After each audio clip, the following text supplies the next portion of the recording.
What is the best melee weapon for beginner players? You might be asking. Well, I'm gonna give you two hints. First of all, I know many of you don't actually go outside, but if you do have a window in your room and do look outside, if it's daytime of course, you're gonna see a flaming star right above your head, and that is the first part of this weapon, of course being the sun. And if it's nighttime for you, well, you're gonna see a white massive orb, which of course is the moon, and that is the name of today's weapon, the sun and of course moon, Teshin's signature dual Nikana's weapon. This weapon is obtained by completing the Duviri Paradox quest, which I do recommend you do once you start off Warframe.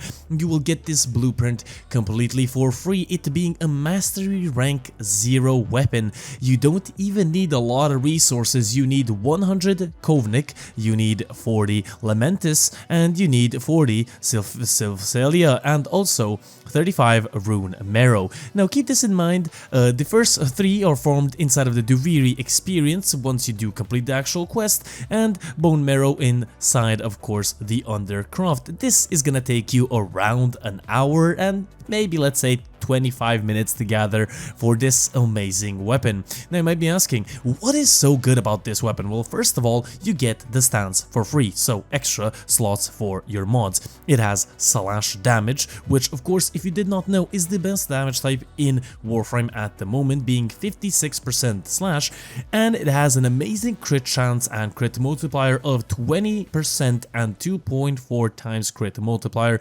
respectively. The attack speed is incredibly good. The stance is incredibly good. This is one of the best stances in the game in my honest opinion, and you definitely don't want to miss out on this weapon. Now, why is this the best beginner weapon? Well, first of all, it is mastery rank 0, literally meaning all you need to do is complete one quest, which should be your primary objective anyway once you started Warframe, and then, of course, it has slash damage, critical chance, and of course, an awesome crit multiplier, and a decent attack speed as well. Now, what is this weapon all about? Basically decimating everything up until basically Steel Path. This weapon, the more you progress in game, the more mods you unlock, the more endo and credits you earn, the more you're going to be gaining. I started a new Warframe account a couple of days ago for a massive beginner guide that I'm going to be doing, and this weapon is taking me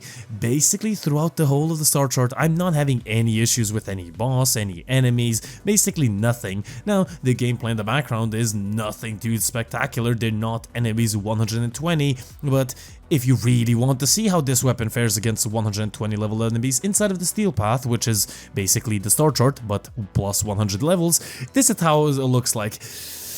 Yeah, definitely a beginner weapon. Do not take this weapon in Steel Path, it's gonna be utterly atrocious, and there's much better weapons that you're gonna be getting up until Steel Path. But nonetheless, let us cover the actual build of the weapon. It is a pretty plain and simple build. This is the actual build that I use on my new Warframe account, and it's basically what you need to focus on is max out Pressure Point, Organ Shatter, and True Steel.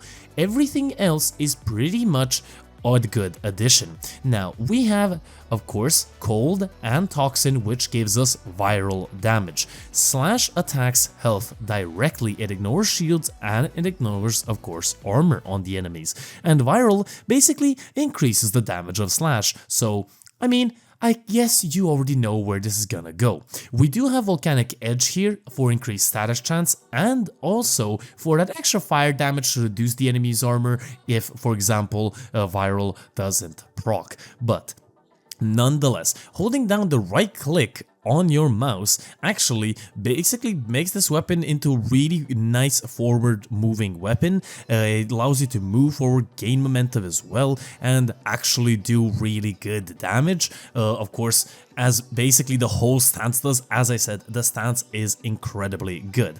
Nonetheless, if you do want to upgrade this weapon further down the line, maybe you want I don't know, test this weapon out, I guess, inside of arbitrations, which is going to be further down the line when you complete the star chart.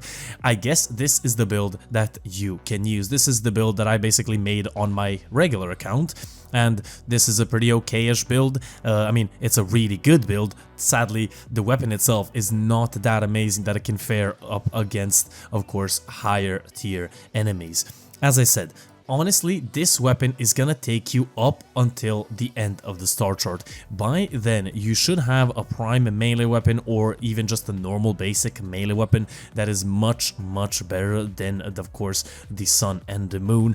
But you have to keep that in mind. It's pretty normal. It is a Master Rank 0 weapon. You get it literally at the beginning of the game, so you cannot honestly knock it down for that. Nonetheless, I hope you guys enjoyed. If you guys did, do leave a comment down below on why you think this is actually not the best weapon for beginners, and then leave your comment down below on what you think is actually the best Master Rank 0 weapon. I dare you, you won't. Do leave a like, and of course, if you enjoy the content, do subscribe to the Gaming Weasel YouTube channel. This has been me, your lovely host, and I'll see you guys on the next one.